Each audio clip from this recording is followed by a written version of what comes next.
And we are back. Welcome everybody to another episode of the Channel 135 podcast. This is the show we talk about our favorite things in life, movies, TV series, and pop culture. I'm your host Cam, straight out of West Auckland, Ranui. And I'm here with the brothers from the WesWes Network. We got the brothers that usually jump on the our NRL podcast, the 135 footy show. We've got Bob and Raj. What's up, brothers? Aloha, brothers. Aloha to all the listeners out there who are loving watching our podcasts about the Chief of War. And mahalo to all the Hawaiian fans that love to leave comments on our potty, because it's a great learning experience for us, not only watching Chief of War, but also getting your actual Hawaiian experience and lived experience coming through in those comments, pointing things out that we don't know, pointing things out about your Hawaiian history that we might not understand. So mahalo to our ohana out there in Hawaii. Good to be back. Nice. Yeah, man, that is true, man, because these comments will probably keeping us going every week, eh? Like, That's the amount of comments that are coming on the pod, man, I'm just so proud of us doing this, and just all the engagement we've been getting on this, good and bad, I must say. But yeah, man, and like I said, Roger, welcome to the pod, man. You've it's good that you've seen our posts on the chat every week on the Chief of War podcast we've been doing every week. So it's probably the reason why you've felt left out and want to jump on and binge watch the whole series up to episode 7, man. How's it going, brother? Yeah, it was a love-hate relationship with me and Apple TV, but we got there in the end. Now, talofa lava, aloha to all the listeners and to those that are chiming into this pod. But thanks for having me on, Cam, Bobby. Yeah, it's just been interesting sort of watching how the episodes have progressed, and I guess the evolution of the podcast with people's comments and reviews of the episodes. Obviously, I hadn't watched any of the episodes up until it sort of got to about episode 5. Then I had to sort of play catch up and trying to watch as much as possible to keep up with what you guys were referring to. But then I didn't want to listen in on the podcast too soon, because I wanted to be surprised by how it's unfolded as well. From episode to episode, I think it's been interesting because whenever anything gets made through Hollywood, I think I question for myself is the authenticity, especially when it's time period films or TV films, and so that's the authenticity is what is questioned. And I think when it's made for the Western world and Western society, Hollywood we just accept what Hollywood portrays or presents in the film medium. And so that's where I wanted to sort of chime in and sort of try and understand how authentic is what's being portrayed. And I can see that the intention from the writers, Jason Momoa, and his name escapes me, Sibit, I think. Yeah.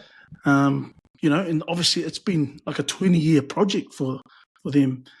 And so I know there's been a lot of research, but when I chime back to my film studies days at university, I remember they brought into question Ang Lee, and he's an American filmmaker as well. And Ang Lee is Taiwanese born, but he came to America at about 23, 24. He came to America to study theatre. And then he went on and he studied that at the University of Illinois, got a bachelor's degree there. And then he went on later to study cinema or film production at the University of New York University in 1984. He graduated. And so he was somewhat considered, although he was Taiwanese, born in Taiwan, but he was trying to break the US market. And it took him about 6 years after that. And frustratingly enough, he still had to. The only way he sort of came about into the American market was by doing a couple of foreign films back in Taiwan, got international acclaim there, and then that's when someone decided to sign him up. And we know that the big break that he had was Crouching Tiger, Hidden Dragon. He And did a Hulk after that. Wasn't he? He did. yeah, he had a few films Hulk. before that, like Sense and Sensibility, but Crouching Tiger and Hidden Dragon was one of his first, if not his first, Chinese language film, but made through Hollywood. So the authenticity was questioned then, because you had guys like Chow Yun-fat that played Lee Mu-bai, and then Michelle Yeoh, who played Yushu Lien. And so those two were criticized because Chow Yun-fat was born in Hong Kong, Michelle Yeoh was born in Malaysia, and neither of them spoke Mandarin. Although Michelle Yeoh learnt it later on in the 80s, she learned to speak Mandarin and Cantonese fluently. But for the film itself, she had to learn Mandarin phonetically for the role. And Chow Yun-fat as well, he received criticism by, and being portrayed for the Western market, like us, New Zealand, everyone in the Western world would perceive that film as, that's so Oriental, authenticity. They got these Asian actors, but they all come from different backgrounds. Hong Kong, Malaysia. The only authentic Chinese-speaking actor in that, or out of the main actors, was Zhang Ziyi. And so she was born in Beijing, so she spoke Mandarin. But the other two, because they're trying to now portray and make it authentic, so it might come across as authentic to your uneducated person or the Western audience, but to native Chinese speakers, they could hear the accents coming through. You could hear Michelle Yeoh's accent coming through, her Malay accent, and you could hear Chow Yun-fat's the lack of having a genuine or authentic Chinese accent. So, and that's what the authenticity with Chief of War is, what I was trying to, not be deterred by hearing the accents. And we know where Tim Ward is from, we know where Cliff Curtis is from, and also what's our other, that plays one of the brothers, Te Kohe Tuhaka. So we know they're Māori, but then you got Siua Ika Leo, who plays Nahi or Nahui or Leo, he's Tongan. So you got, and then Jason Momoa. So in Wikipedia, it comes up as Jason Momoa is Hawaiian American, but he's born in Honolulu, Hawaii, but he's considered an American actor. And so, and you could hear his accent through him, and he's obviously learning. He never grew up learning Hawaiian, didn't grow up with the language, but he's now learning it because, he's passionate about having the story of his ancestors told, which is, all the power to him. But I guess it's because it's a language that there's not many film or script about. I guess that's where we can we won't be able to decipher and hear the issues with accents, or do we? And so, which is, was just one of the things that I sort of observed was trying to, I guess, shield out, Jason Momoa's obviously strong American accent, despite him trying to speak the language. But I can see it was just something like, especially coming back to the language, is how when The Rock tried to, venture down, just his journey with his Samoan culture and implementing that in some of the films that we know that he's been involved in there, but then some of the backlash that he's received because there's this lack of enunciation of the Samoan language, but I guess without him doing that, it's not. He's trying to bring Samoa to the fore in the market, which is Hollywood, and it's a massive market that he's trying to break in, and yet for some reason or another, we like to sort of mock his attempts. And I guess the worry for me is that Jason Momoa will get similar, but I think he's a bit more prepared than what The Rock was when he had his go at what was that movie? One of the Fast and Furious, or was it? No, Hobson Shaw. Hobson yeah. Shaw. Yeah, so, and I guess that's what I like about this. So it's a timepiece. So although made through Hollywood, but it's they're the writers, as opposed to it would have been different with the Hobson Shaw, with the inclusion of Samoa, because obviously to again the Western audience, they see the landscapes, they think those are Samoa, but we know that some of those landscapes that they showed in Hobson Shaw was not authentic to Samoa.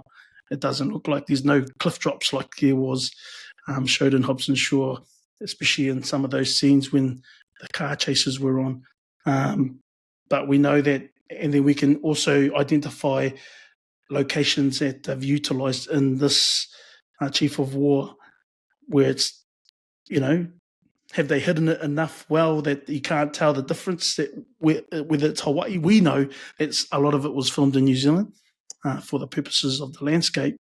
And I saw the Bethel's Beach was shown in there quite a bit, especially in the last episode. So we know that the scenery where Curtis, I think he was speaking, was that his mother that he went to? Yep. To get some more advice. That he needed to befriend the enemy, per se. So I think it's just those observations, but I think all the power to them. I really am enjoying the series. It's been a breath of fresh air, especially from an Indigenous perspective, and also that they're trying to bring and revive the language as well as.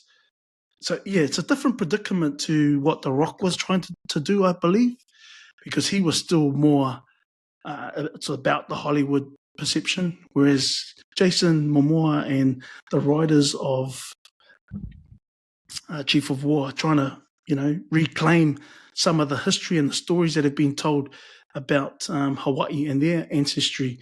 And I think King Kamehameha, he's well known to other parts of society more so than any other Hawaiian. But then for me, as a spectator and someone that's watching this for the first time, I haven't been, I'm not knowledgeable about any parts of Hawaii. We only know Hawaii through what I've seen, and what I've seen is, in Blue Hawaii, where Elvis was, going through the, Waikiki and Laie. That's sort of the impressions that I've had of early Hawaii. But this is going back even further to when, he was the first ali'i talking to Kaiana, navigating away from Hawaii and going abroad. So just those sort of moments which portray the introduction of the pale skin back to the islands and the reluctancy of some of the high chiefs and their reasoning for it, because obviously Kaiana had seen what was abroad and not wanting to influence. And it's almost like Catch-22, because it's almost like you want this to be as authentic as possible, so that there isn't that outside influence in the storytelling of their Hawaiian history. Similarly to the way that the story unfolds and how the pale skin comes into their story, into their paradise. Yeah, the one thing that fascinates me about this series is that this is the storytelling, and we've had Moana, the two movies that have come out to tell the Polynesian story, and I feel like that story is being left until now. Hollywood's probably discovered that Polynesian story now, and I think Chief of War is just an extension of that. And now we're going deeper into our Polynesian stories through history, even though we don't know or not familiar with the Hawaiian history. Everything's there, man. Everything's there for Hollywood to read up and think, man, we can make a movie out of this. We can make a film out of this. Like Hollywood's all about storytelling. Film, TV is all about storytelling, and man, this is one big story to tell, and that's what's cool about the show, right? And I guess when you go back to your point about having to binge to catch up, I think what's made it a smooth transition for me was the familiar faces, some of the actors here. In that very first episode, we had some All Blacks, again, other parts of the world in America wouldn't know who those guys are from a bar of soap. They're just another actor or another character in the Jason Momoa film. He's obviously the main character there, but we identify, there's Ofatunga Fasi All Black, there's Frank Bunce, Eric Rush, what? So it's just, and then it slowed down after that first episode, but it's then there were more intricate and intimate scenes as we sort of delve into each character and some of the things that sort of evolve their characters and moments in the series that get us more familiar with them. And then the introduction of Keua, Cliff Curtis's character as well, how he comes in a few episodes later. But it's been an interesting watch. I've really enjoyed it. Yeah, I was interested in talking to you about how you felt when you were catching up with the episodes, because there's some TV shows that you can't really binge. You need to have a break or a week break, and there's some episodes that you just can just watch the whole thing. I'm talking about the program that's on HBO. It's called The Pit. It's ER. The makers of ER, they made a new medical drama called The Pit. And what it is, it's 10 episodes, but it's 10 hours in real time of one shift at the emergency room at a hospital in Pittsburgh. And this show is full on. Like, it's full on. Like, there's people needing emergencies every minute. And if you got a show that's like, it's like 24, you know, that Jack Bauer, every episode is 1 hour of that day. Well, this is 1 hour of that shift. Every episode is 1 hour, and it's like full on, man. If I were to binge watch that, because I didn't, I watched it every week. But if I were to binge watch that would be like too much, man. I have to stop, you know. So I'm not sure if you had that same feeling too, or you needed a break, or I think it was because the first 5 was available for me straight away. Then I was able to watch it in quick succession and one after the other. And I think it left me wanting. It took me a while because of just not being available to do so. But after watching the first one, I wanted my family to watch the first one so that we could watch it together. But there was a lot of disinterest after the first episode. Episodes weren't finished, so I just said, "I'm leaving you guys behind, and I'm racing ahead." So, yeah. I think one by one they were disappearing from the lounge. I said, I'm not waiting. I'm going on to episode 3 now.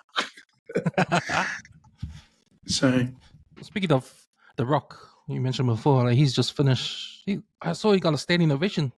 I think they showed his new film, The Smashing Machine, and he got like a 10-minute standing ovation for his premiere. They're talking about it being Oscar worthy, his performance. Are they? Wow. Yeah, that's interesting there. I've just read some articles about it.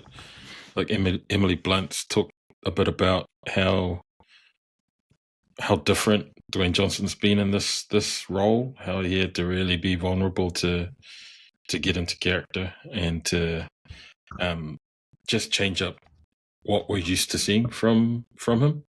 Like, you're always used to seeing Dwayne Johnson as the action hero sort of guy. Yes, he's built the same in this movie, like Big The Rock, but acting is pretty much what changes. Like, he's not an action hero unless he has to be really vulnerable. He has to, So that's what I've read, that people are talking about Oscar-worthy performance, and I was like, which are not two things you put in the same sentence with The Rock, right? He's pretty cookie cutter with a lot of his roles, so be interesting to see. I was listening to a podcast a couple of weeks ago, and it was a ranking of wrestlers who have crossed over to become actors.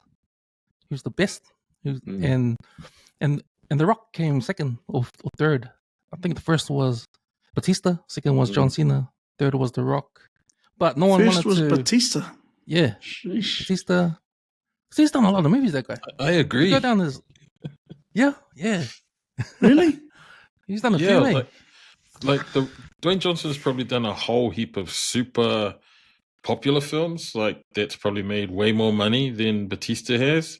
But in terms of acting range, like lots of Batista's films like they vary, man. They could vary from one movie to the next in terms of the character that he plays. He could be a big, strong, tough guy. Next minute, he's like some badass freaking orderly. Have you seen that? The Artemis Hotel? I think it's called the No. Artemis Hotel, where that lady who plays, I think it's Nurse Jackie. No, it's not her. It's Jodie Foster. Plays this doctor, and Batista is her bodyguard. But the whole hospital is kind of like that hotel on like the Continental on John Wick universe. But this hospital is like the Continental, like gangsters and all sorts of bad people come to it once they're injured from whatever jobs they get to, and she patches them up. Jodie Foster patches all these guys up and sends them on their way. They pay like lots of money to keep it secret, and Batista is the orderly guy. So they come in through like a lobby, and then Batista, who's this big, massive guy, goes and, tranquilizes them, knocks them out, and then next thing they wake up and they're inside one of the rooms, but all of the rooms are locked, so you can't get out. You just get treated by the Formighty, and look it up. It's like he has a massive range. Are they where role in those films is Batista like the main character in most of those films? Because some of the ones I've seen, he's never the main character. No, he wouldn't be the main character, but that's what I guess separates him from Cena and Dwayne Johnson. Like Batista's happy to not be the main character, and then the character that he plays, he's kick ass. Like his characters are out of it. Like have you seen C, that one where he does with Jason Momoa, where he plays Jason Momoa's brother? Yeah, that's a good one too, where they're both blind. I don't know if you've seen the series, but I recommend you go and watch SEA or SEE? SEE. So it's set in like some dystopian future where this virus went and wiped out everyone's eyesight. Like everyone went blind. And so we're now 250 years into the future where the world has had to navigate being blind. So if you've not seen it, go watch C, man. That's a cool series. That's on Apple as well. It's on Apple as well. Yeah. As well, yeah. So that podcast I was listening to, that consensus was they all knew that the Smashing Machine was coming up, and they were saying, "Oh well, after Smashing Machine, we'll see if Dwayne Johnson goes up that ranking." So it'll be interesting to see that movie and see how he goes, because when you watch him in the trailer, he doesn't even look like him, man. He's like all the makeup and all that. Yeah. But sweet boys, we'll get into the episode. So we are going to recap episode 7 of Chief of War that came out last Friday, and then after that we'll do. There's a spoiler alert, and then we're going to break down the episode and whatnot. So, yep, this is the Channel 135 episode recap. Spoiler alert! Spoiler alert! Spoiler alert! Spoiler alert! Episode 7, Day of Spilled Brains, directed by Anders Lindstrom, written by Thomas Sabet and Jason Momoa and Doug Young. The episode opens in Koala District with a joyful ceremony celebrating the birth of the chief's child. In a private moment, Kamehameha promises a future child, but Kahubanu remains conflicted. Captain Simon Metcalf and Marley arrive ashore, although they are greeted with diplomacy under the laws of Mamalahoa, a Hawaiian code offering protection to strangers. Kaiana voices deep mistrust, but Kamehameha holds to his ideals of hospitality and refuses to respond with violence. Unable to bear the threat, Kaiana, accompanied by Tony and Nahi, attempt to board Metcalf's ship and confront Marley. Kamehameha, alerted by betrayal from within Kaiana's household, intervenes, halting the plan and emphasizing the law's importance. The betrayal is revealed to be orchestrated by Kupuahi, who fears his growing detachment and his closeness with Kaumanu. Kamehameha, seeking to spare conflict, sends John Young as an envoy, asking Metcalf to leave peacefully. Instead, Metcalf sails to another bay filled with unsuspecting villagers. He loads the ship's cannons with nails and fires on innocent families, killing many, including Vi.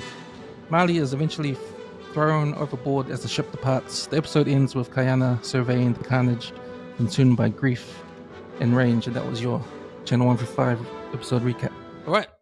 So if you watch, man, how'd you find this episode? Yeah, well, no, I quite enjoyed it, especially because of what you mentioned with Kamehameha. He was sort of reluctant to engage in terms of trying to eliminate the pale skin from coming into the island.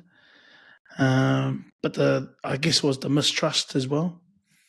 I think it was from Kaiana's experience of what he had seen, what the pale skin had done at, I forget the name of where he was, where he saw, people, children being caged. And that's what he feared, that those experiences, that was only going to be a matter of time before that happened to their home paradise. And so better to have them eliminated or not to come onto their island at all. But I guess the contrast is that Kamehameha sort of wanted peace, laying down a new law. Either it was in this episode or the one previous, where there was going to be no arms raised at any foreigners or anybody in that, whether you were royal or commoner. And so that sort of defeated sort of the intentions of Kaiana to be able to use aggression or force to eliminate anyone that try to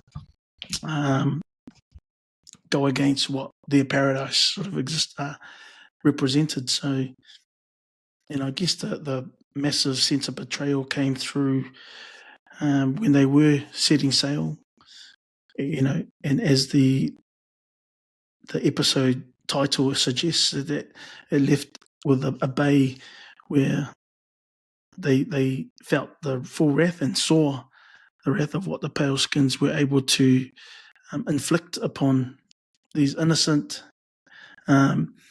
islanders in a village. So, and then that, I believe, going into the next episode would set a tone for what's to come. And I guess the revelation of what's occurred in that bay, I guess the next call of action will be determined.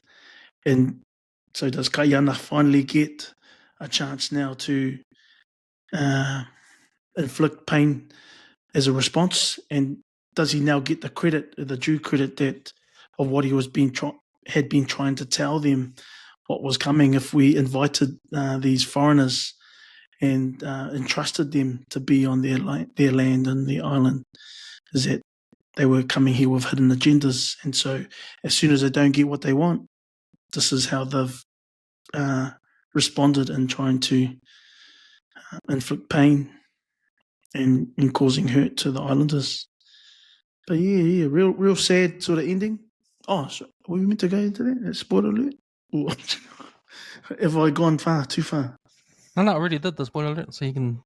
Oh yeah, but and then I guess there was a few layers of betrayal or mistrust that came through as well, within the inner circle of the brothers and their wives, or brothers, and Kaiana's wife, Kupuoli. Yep. And I guess there was a sort of a revelation there and just outside their headquarters, for want of a better term, in their village, where he refers to his brother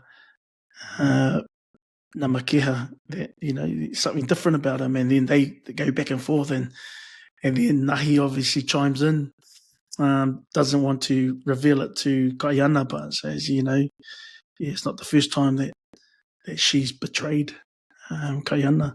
So there's a lot of dynamics in this episode, and then obviously with the paleskins firing nails towards the bay, the other side of the island, showed a huge betrayal in terms of the trust that some of the islanders had, especially Kamehameha, trusting the paleskins, that they were there not to hurt them. So it's opened the narrative of the story right up. But I guess this is where the title of the series sort of comes to the fore. I thought it was a cool episode because we know that there's going to be this culmination of this massive battle between Kamehameha and Keoa, and there's also going to be this, everyone's sort of waiting for the conclusion of that battle before Kahekili comes and then that big battle happens. But I don't think we're going to see the resolution of that conflict in this current series because there's just not that many episodes left, and I don't think you can cram all that's left to happen in the last two. But this episode was really interesting because not only do you see more conflict with Palangis, with Metcalf and Mali coming back to Hawaii, but you also see the differences between, the wife, Kamehameha's wife, and, Kupuohi with Jason Momoa's wife. And you see that sort of conflict there between Kaiana, his wife, and now, in the last potty, we were talking about how it kind of looked like, Sale, this guy's sort of making moves on Kahumanu. It sort of, you kind of gave that vibe. And then they kind of sort of act on it a little bit, This is what the Palangis do. They kiss my hand and all of that sort of stuff. And I was, what's going on, man? There's some dodgy-ass things going on here between Kahumanu and Keana happening. And it's like, silly. She is the wife of the king. So I don't know what sort of dynamics being created with their relationship. But, the interesting thing about this episode, they brought back that prophet test, like Taula, the one every time you see her, like bad shit happens. And so she comes back, she's crying, and I'm like, oh, something bad's going to happen. And, you see it in the title of this episode, and you think, so is this the episode where there's this big, massive battle with Hawaiian weaponry or not? And then you see the culmination of the episode with the ending, and then it's like, okay. And, the only reason why that happened is because Kamehameha stopped Kaiana from carrying out what they were going to do. And he told them, Sale, you should have just got rid of them from the beginning, just never mind coming here. You should have fasioki'd them. They were about to kill that boy in the opening scene. Had all those warriors not popped out of the bush. They were like, I've seen what they've done to Cook. They can't know we're here. So, as the viewer, you kind of know that these guys are there for shady-ass reasons. Jason Momoa, Kaiana has seen what they did in Zamboanga when he was over there. And so we as the viewers agree with Kaiana that, yeah, man, these Palangis they're bad, bro. They're only going to bring bad shit to Hawaii. But Kamehameha has not been exposed to that. And he still believes that there's, a better way to sort of traverse. And that law that he introduced in that previous episode, the splintered paddle law, we now get to see it in action where he's like, no, these guys are protected under that law, Mama Lahoa, or whatever it's called. And so don't touch these guys, because even though you might know where they come from and what sort of intentions they might have, they've done nothing to us here. So because of that sort of naivety, I thought, from Kamehameha, you've now got what happened at the end of that episode. They didn't like being told to get lost, and they couldn't take any resources with them, and they've pretty much butchered that village, and a whole heap of them probably would have been warriors for Kamehameha, in the fight with his cousin and with Kahekili in the eventual end. So, there was lots happening in this episode, and I thought it was an interesting way to see more conflict that the colonizers are going to eventually come. There's a bit of foreshadowing of that. These Palangi guys, they're not all they're cracked up to be. They do just see you as savages. They don't see you as equals. They see you as lesser people, and they're not going to come and ask for permission. They're just going to come and take your resources. So there was all of that stuff going on, and then there was all these internal conflicts that are now happening around Kaiana between him and his wife, him and Kamehameha, him and Kahumanu. Like, those dynamics are funny. And then you see him and Namake almost come to blows because he thinks it's Namake that gave him up when he went to try and fasioki Mali on the boat. So there was lots happening in this episode. I thought it was really, really good. Like, it wasn't quite the, spilt brains that I thought was going to be. But that was probably worse, that episode at the end. I mean, that part at the end where all of those villagers get killed for no reason other than the guy got angry pants at being told to get lost. So, yeah. Yeah, it was lots happening in this one, bro. Is he back? Is Bob back? Yep, Bob's back. Oh, yeah, sweet. Right at the end. I'll have to But listen. that brings me to what I spoke about last week. So remember when I said with Kamehameha, are we seeing him being a weak sort of leader with his decision he's making? Like last episode, I said that because he was always talking about peace and doesn't want war, and Kayana's there. He's trying to warn him. He can't negotiate with your cousin, man. He just wants your blood, man. Like he's crazy. And you got the war coming over from Maui as well. Man, we gotta be prepared and all that. You can't be soft, man. Like that was the impression, right? And Kamehameha's strong with his peaceful ways and all that. And it's come to a head now with this episode, no? We've seen what happened with his ways. Like now he's got a whole village on the other bay massacred now. Mhm. You know? So is that what we're seeing now? Is Kamehameha gonna come back from all this? Is he gonna learn anything? Do you think?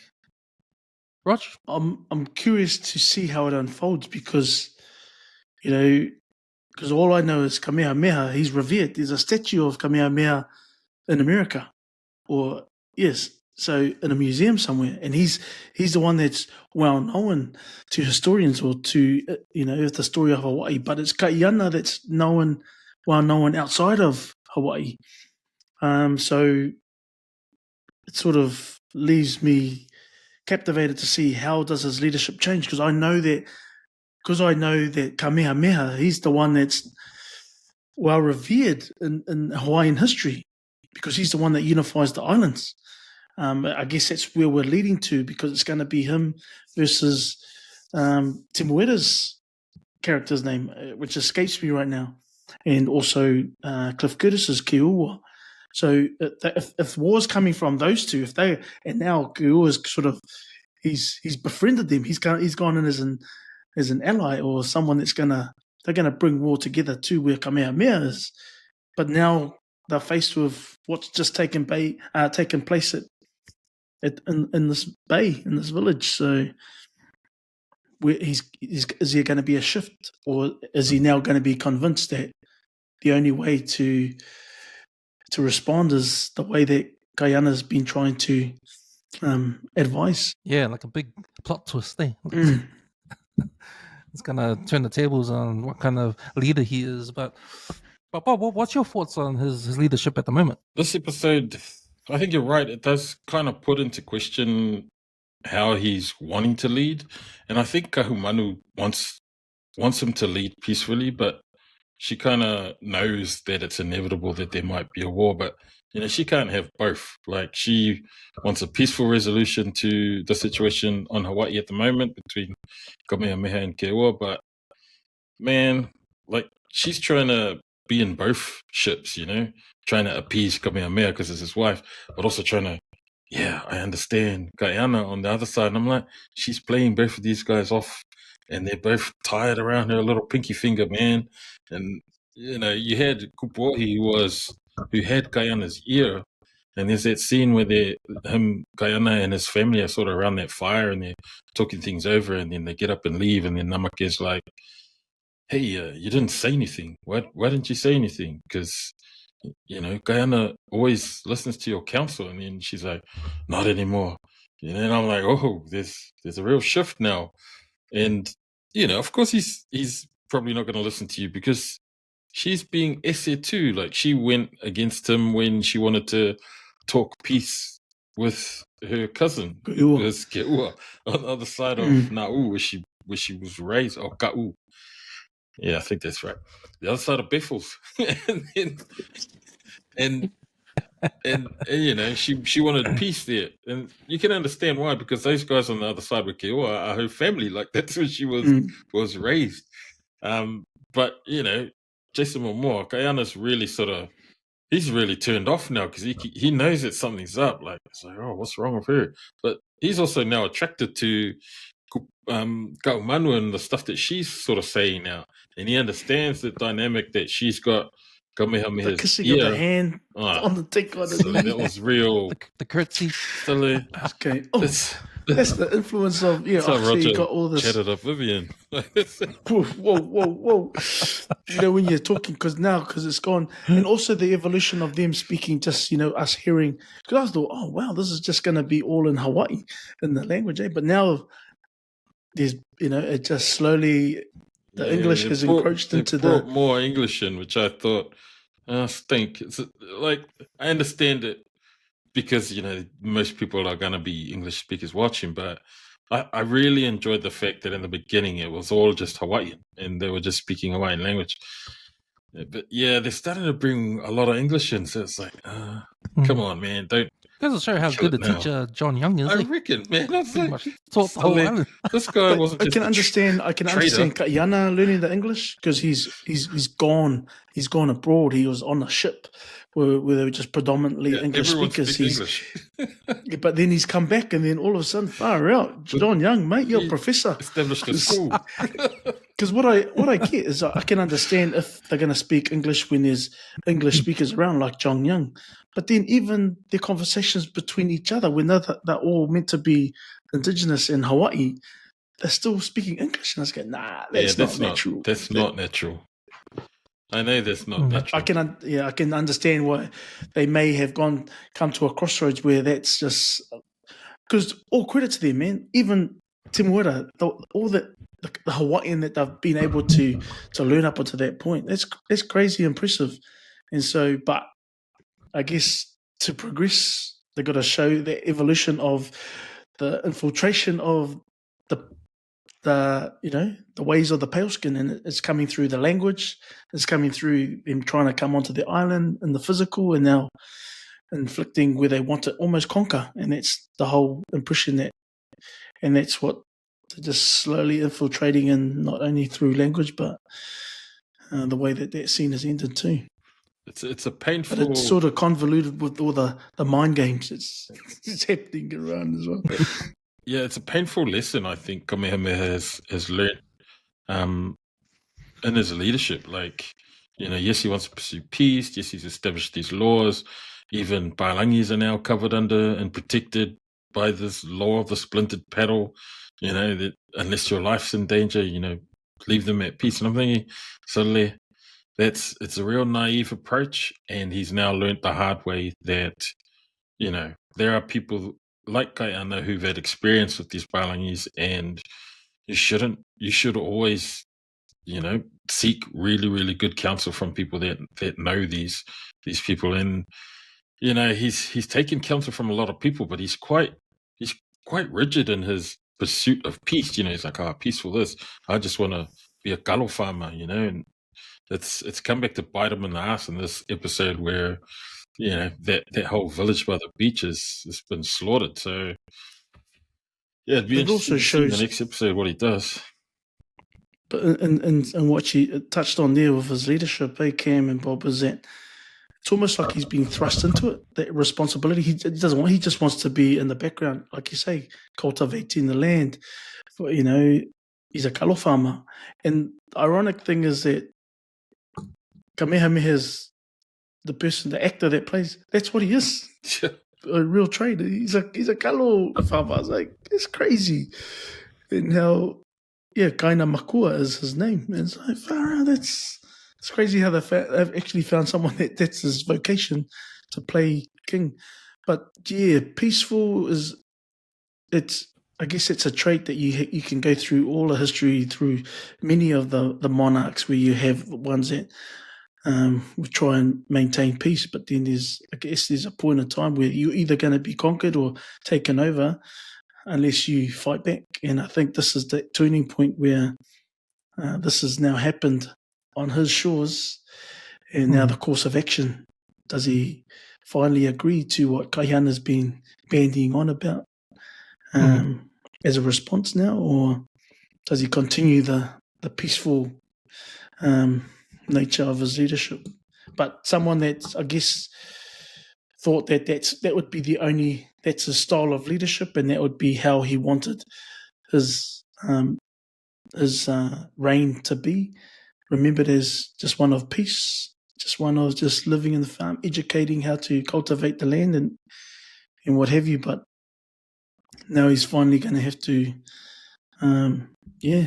put it to the sword. For me, it was that scene when they're having a meeting with Mint Tough and Kamehameha, and Kamehameha said that John Young's gonna go, these Balangi's gonna go away, go to their home and tell everybody that we're peaceful people over here, and they'll come, and that was just like those Balangis going, man, these guys are peaceful, we can easily take them over, like. So it was, and that's what Kayana knew. Hey, Yep. It was like frustrated. You could tell his frustration in there, man. Because he's seen what the bad side of, he's seen. He got the good of John Young. He's a good pale skin, which they can learn to live with, in harmony together. But he's seen also the bad side of which the island hadn't been exposed to. So now they've experienced it firsthand, and I think after he's gone onto the ship, the captain. He said it to John Young, so he's almost like saying to John, "Oh, you're going to tell us to leave, so you're one of them. We'll show you." And it won't be too long before everyone comes, which we know that's the way of colonization. Yeah, I think Kamehameha has learned his lesson after this, and as a leader, like if you want to be a good leader, you gotta delegate, right? So he's all about his peaceful ways, but he's got Kayana there and kind of experiencing war and that sort of stuff. Like he has to use him for protection, right? So he can't say no to what Kayana is doing. Like I think as a leader, you got to get all the information in, and then delegate to the people who your strengths. If you're strong with what he is, he's a farmer. He's not good at like tactics or stuff like that. You delegate it to other people like Kayana and trust them to do their job, right? So I think that's what he needs to do. Like that title, the God, is it the Chief of War, God of War, that the Keua is disappointed not to have. He's the God of War. He's the God of War. Kamehameha is the God of War, and that's why that's why Keua is beside himself and so dirty about, because his father left Kamehameha with the God of War, which he expected to take himself. So that's why he's, I want to take up allies with this other bad fella across the way. And Jake the Massa and Uncle Bully are now unified. Well, to be honest, like right now, at this moment in the series, I don't think he deserves to be God of War at the moment. He hasn't shown Kamehameha. Yeah, he hasn't shown us that he's the God of War, right? But we know his capabilities. Capabilities because of why he was the chosen one. That's why the uncle decided to not give it to his son, but give it to his nephew. There was some potential that was seen in him, whether it was through the prophecy or potential, and we saw his skill. I can't remember the scene just before why are you playing around over there? You should be coming over here, But I guess he just wants a simple life. And I think it's him being thrust into that leadership, whether it's to fulfill a prophecy, whether or not he wanted that. So I think that's where we see the evolution of Kamehameha, is now that we'll see him, take the reins now, and where he lets Kayana loose. Well, remember that scene back in episode 2 when we first see Kamehameha and he goes see his uncle who's still alive.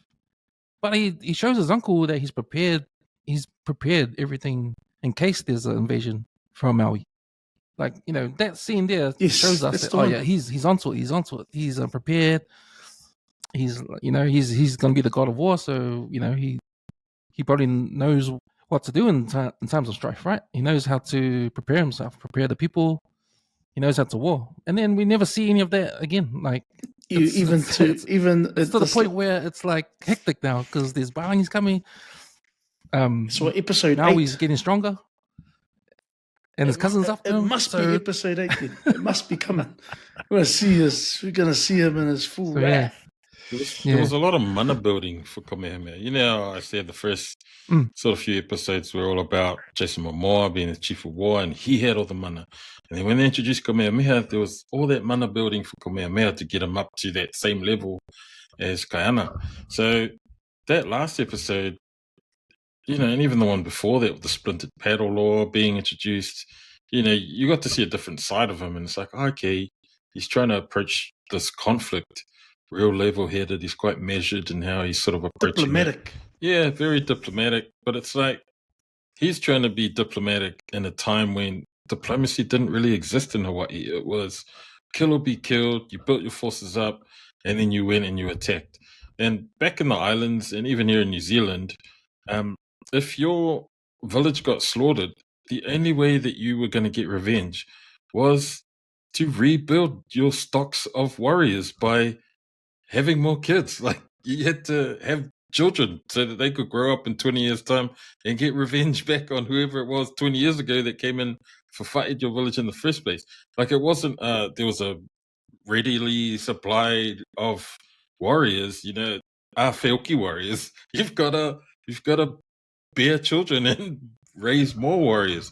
So, you know, this whole softly, quietly approach is, it's very foreign. You can tell by like Moku, you know, his character, and he's sort of looking around like, so man, we got to strike while the iron's hot. Well, we got to take out Kewa, you know, that's his opinion. That's also Kaiana's opinion. Everyone's sort of telling Kamehameha that he needs to go and take his cousin out before something happens from him to them. But he's still approaching this whole diplomacy thing. It's like, yeah.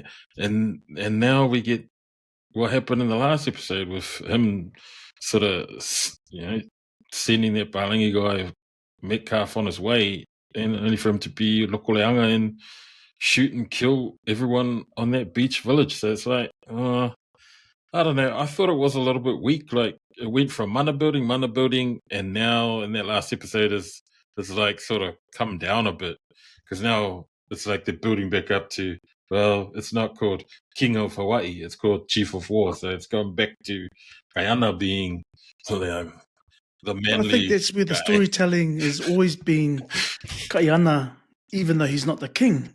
I think Kaiana is obviously, with Jason Momoa involved, we know that he's the main character, so it's always going to be, and he's always going to get centerfold here.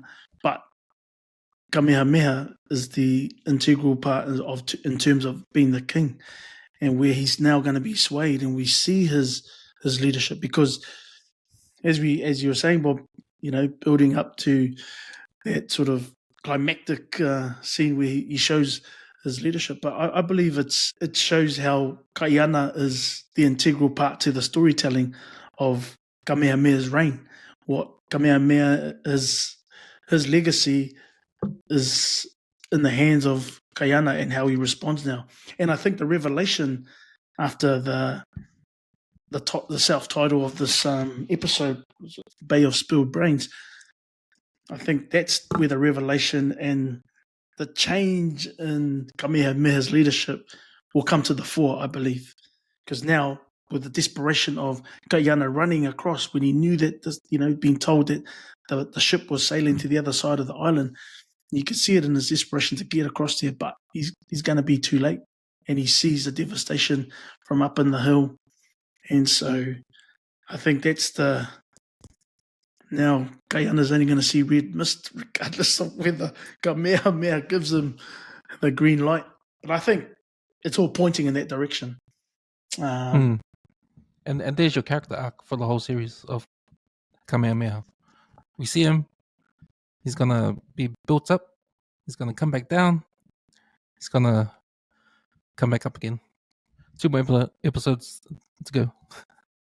Well, you hope so. And I think that is what happens, because, again, like Raj, I don't know much about Hawaiian history, and we've pointed that out, and I don't want to sort of read anything that will sort of kill watching the rest of the show, because I want to believe that it's authentic and they're sticking to historical facts, because they've introduced people that are factually historical characters that were there at the time. But you also want it to organically get to a point where Kamehameha is the man, and you can understand and see why it was that he was the guy that unified Hawaii. At the moment, being a pacifist, he's not doing much of anything at the You can't moment. see it. You can't No, see you can't see it at all. How did Kamehameha become revered? Yeah, man. How come he's the revered king, It's the one that's spoken about, Yeah, you the want one who that has a story. statue? So I was like, Yeah, but then, I'm like, I hope Jason Momoa isn't writing more for himself into the show than was historically accurate, right? You want him to be the man, but you don't want him to be more Surely. than a man, more than what Kamehameha was in history. because Bar Simplet was like, hey, Jace, hey, calm down, mate. So what's It's this? not Aquaman, And mate. then I rescued Kamehameha when a fatal blow was almost. That I don't want there to be too much over storytelling to try and show that. Well, he might have been the king of Hawaii, but the only reason why he's here today is because Kaiana was the man that I don't want that to be the story. I want to see how it naturally unfolded, how that character arc of Kamehameha went from reluctant king, getting the god of war, respecting his uncle, reluctantly taking the sort of mantle on, reluctantly hearing all this talk about prophecy, and he's like, so I'm not prophecy. People believing in him because, man, did you see him flip that rock? Man, there was an earthquake. It moved, and then I just pushed the eye and it fell up, and everyone believes he's the man. He's like Roger said, he didn't want any of that sort of stuff. He just wants to farm kalo, live in peace, have a good long life, go and fish. Dude is he's like a modern day beach boy, right? He's like the Hawaiian version of a beach boy. Hey man, I just wants to surf and eat. Hey dude, that's all I want to do. And it'd be cool to see how his character as it is now that we've seen in the show, how it will evolve into, okay, that's why the dude's got a statue in Honolulu, and that's why he's the king of Hawaii, and that's how he unified Hawaii. So I want to. It's interesting seeing him now, but I want to see him get to his full glory, right? And you want to see how that sort of unfolds. But again, I don't want to see Kaiana be too much of more than the man. He just needs to be the guy that's there for a plot device to continue that narrative of. Nah, it can't be. It can't be. Kamehameha It has rose to up. be. It has to be Kaiana. It has to be, because this is another reason why I believe it has to be. Not only the title, you see the imagery. It's Kaiana. It's Kaiana. He's the raging with his Yeah. mouth wide open. The side profile. That's so he's gonna be the center figure here. But also, when you look back at Lethal Weapon, when you look at movies where they have a couple of co-stars or central figures, then Danny Glover, he can't be the central figure. There has to be a Mel Gibson because he's the pale skin. In That's why this it's movie, called a buddy cop movie because Yeah. they're buddies. you look at Kamehameha. He's dark brown. Jason Momoa. He's a Afakasi. Or he looks Afakasi. Why did you pale make this skin. about color? I'm just saying, again, part of This Hollywood. ain't a buddy even cop though movie. he's All written Hawaiian Momoa is not a himself, buddy cop movie. even though he's unified him, he's written himself into this story, into this character. Everyone else is more burnt than Jason Momoa's character. You can even see his butt cheeks are not as brown as everyone else's. Oh, maybe because he's been wearing the white man's pants. But he's the central. He's going to be taking center stage This guy. and taking the glory. I want to talk about Jason Momoa's ass cheeks. You're bringing the quality of our podcast down, man. High level narrative, rhetoric, dude. Did you see Jason just saying. Momoa's white ass? Exactly. Because, outside of Jason Momoa, who could have played Kaiana? They probably could have gotten an I know. unknown Hawaiian to play him. But Just like they've got They would've- someone to play Kamehameha. Kamehameha. Kamehameha. Kamehameha. Come here, man. We're Kamehameha. going to get roasted in the Kamehameha. comments from our Hawaiian family. I'm just saying, King Kamehameha, right? So he's more brown than Jason Momoa's character of Kaiana, but he's fairer.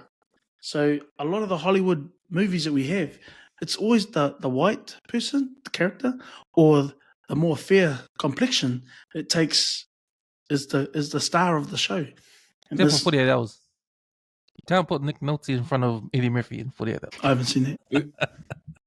What about Black Panther? Oh, but that's different. See, Black Panthers come in. See, that's the Black Panthers. But then, Wakanda, it's all black actors. Whereas this one, you've got a lot of people to portray the Hawaiians, all brown. You got Māori actors, you got Tongans, and you got Kiwis who are Māori. Even Kamehameha's wife, that she's Māori as well, or she's Kiwi. I'm not sure about her ethnicity. She's Māori. So what was the point of this? You're just saying that. Oh, like Bob was saying, he's hoping that Guyana isn't the central figure, but I believe he is the main character of this whole Chief of War. Yeah, but I was It's talking not about. I'm talking about. I hope the mana of Jason Momoa's character Guyana doesn't overtake, doesn't exceed to a level where it's no longer sort of believable that Kamehameha had his own sort of mana and status to carry him through to well, that'll be what he is interesting now, to see, you know? but Then I'm you start saying talking about ass cheeks and fair skinned people. no, because the normal rhetoric of Hollywood is the one of pale complexion, more fair I'm not complexion, talking or the about white Hollywood. person. But it's a Hollywood production. It's a Hollywood production. I don't care about the Hollywood production. I'm talking about the characters. I want Kamehameha to organically get to a point where it's believable that I see now why he's the king of Hawaii and why history remembers King Kamehameha and not Guyana. You know? Okay, here's a question for you, Bob. Will you be disappointed if they don't show it this season? A little bit, because you want to head into, if there's a season 2, there probably will be, because there's too much story left to tell for 2 episodes remaining. Because you want to sort of see it to then go, oh shit, cliffhanger. I really want to see now how Kamehameha brings that kick-ass that I saw in the last episode into the next season. You know, I don't want the pacifier Kamehameha to continue on, watch people get slaughtered, and then, man, because it'd make for a stink season 2. I know it's called Chief of War and the central character is Jason Momoa, and we'll probably still all watch it anyway, but, you know, it's historical. This is supposed to be an authentic, historical version of Hawaiian history, albeit with elements of drama and all that sort of stuff. But the story still has to sort of fit, and I want to see how it is that Kamehameha rises to be that king that all the Hawaiians sort of remember for, and why he has a statue that immortalizes him. You know, at the moment, there doesn't seem to be any of that. You see his character, it's been built up a bit, but then it's kind of like you see all of these people that are on one side and you see Kamehameha on that side, you know, and it's like, so like all of these people, all of your counselors, all of your chiefs are saying do this, and you're like, nah, man, I just want peace and great Carlos. Yeah, so. But he's had the revelation now. He's seen what they could do, the destruction that they've brought. Yeah, what is that next episode, Gord? But same question to you, Rog. Same. Same question to you. Will you be disappointed if they don't show that arc this season? Which, if they don't show the what this season? Kamehameha, him being the man again. That could be the cliffhanger in itself. Is it if he continues to be the peacemaker, the diplomatic leader, the reluctant to take up arms? I think there will be more to be told to the story because of what we understand of how revered the figure that was King Kamehameha. That history tells us anyway, from the little knowledge that we know of Hawaiian history. We're not claiming to know any, at all.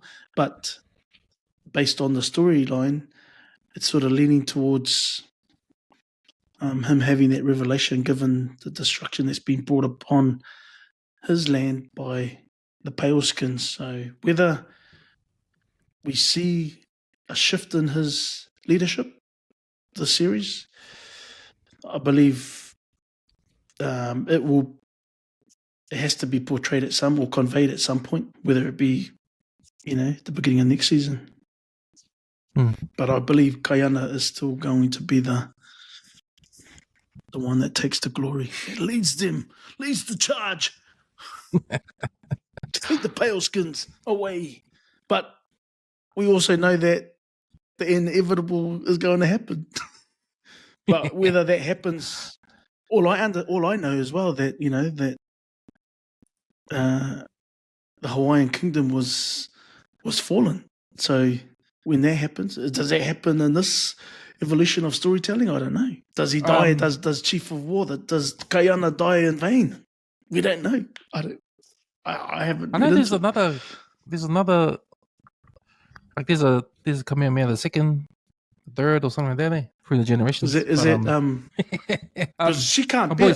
She can't bear. Doesn't seem like she can. No, bear children. Eh? No, that's a secret. No one knows that now. Kamehameha, he doesn't know that yet. The last thing before we go, I just want to touch on what we've seen of Kaiana's family, because we go back to them at the end of this episode, and there's a bit of when after they try to kill Mali, they get found out, and then he finds out that it was his wife that told him, but not before. He thought it was his brother, Namake, who told, and they had a little argument at that part. But how do you see what's going on with Kaiana's family? Is Kupoi, is she doing this? Is she like sort of annoyed? Is this her chance to break up with him because she's really in love with his brother?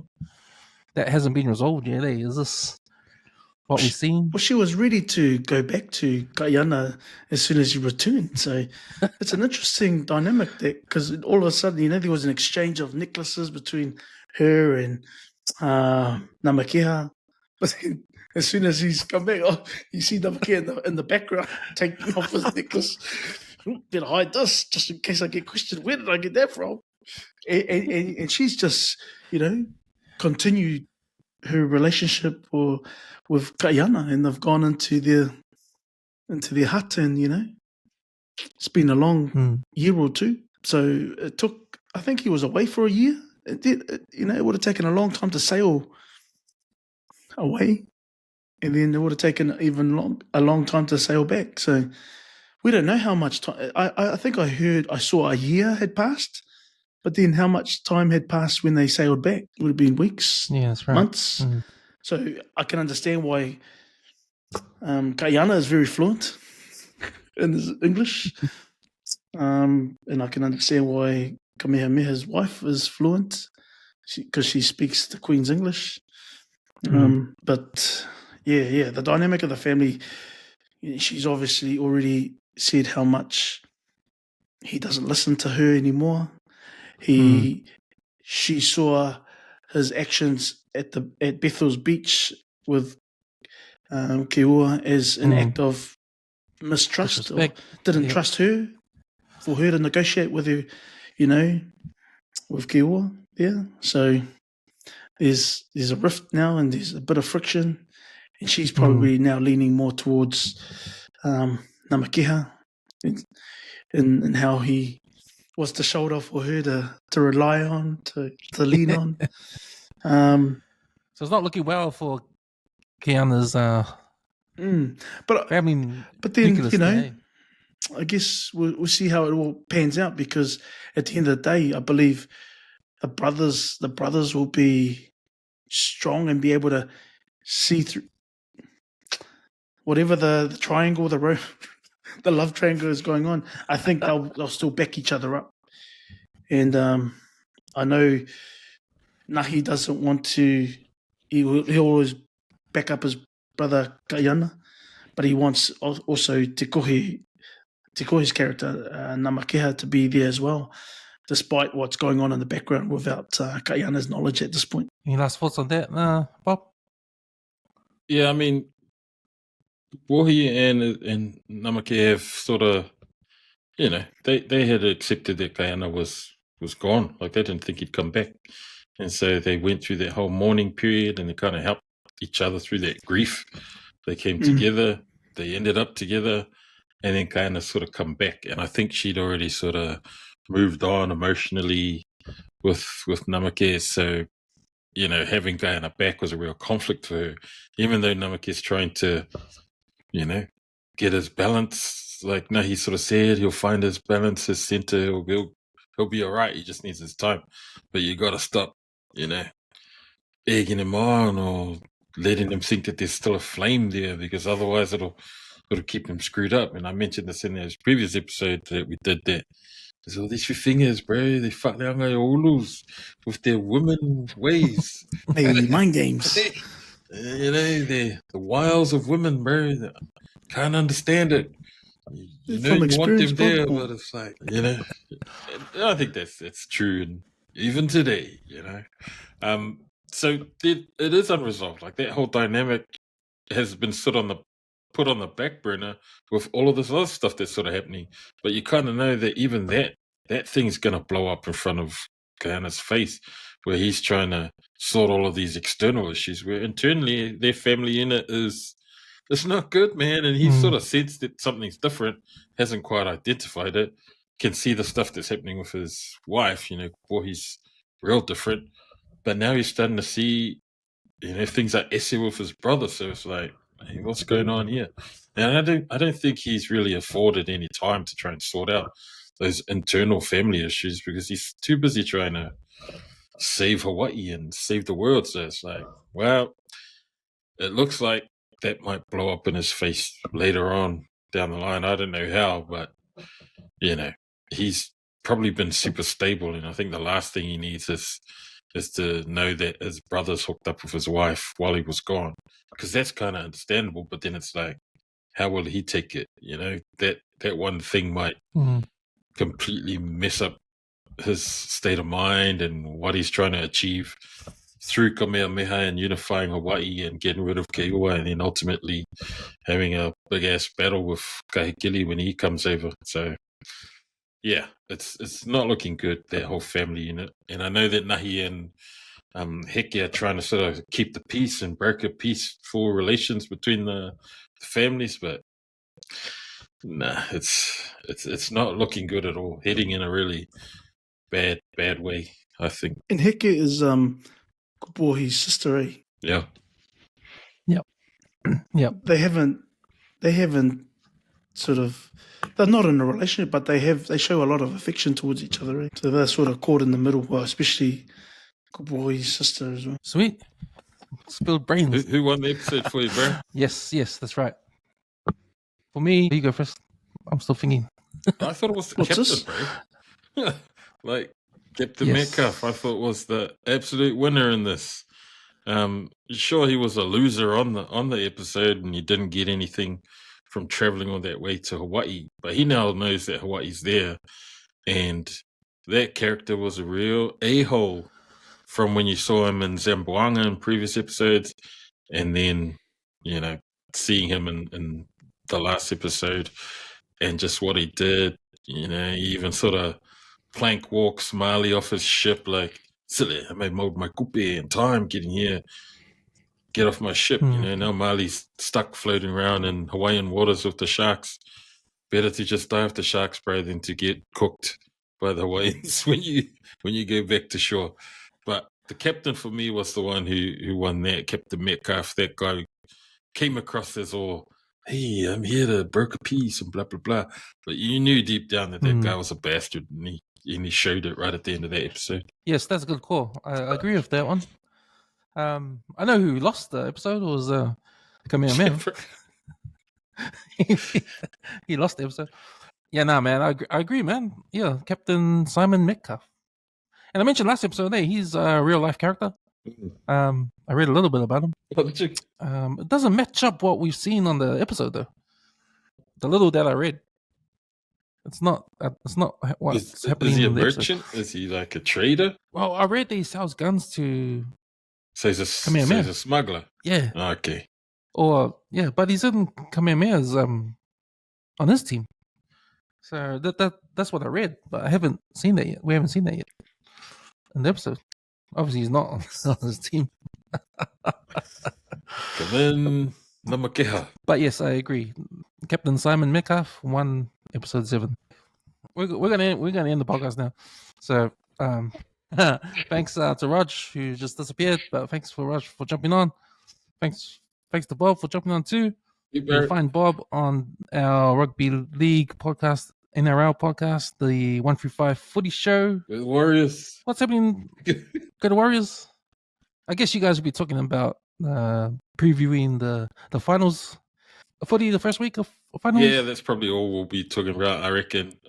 I don't think we need to review any of the last weekend's games. We'll just preview the upcoming final series happening this coming weekend. So, yeah, it's all those top 8 teams. They get to battle off against each other. So I reckon that's all we're going to talk about. Stuff the Broncos. Yep. So that's our NRL podcast, the 135 Footy Show. You can find it on Spotify, iHeartRadio. Yo, you're back, and all on all podcast platforms on the WesWes Network YouTube channel. Okay, thanks guys for jumping on the podcast. 2 more episodes to go for Chief of War. We'll be back here next week to recap episode 8. All right, have a good week, guys. Mahalo. Bye. Bye.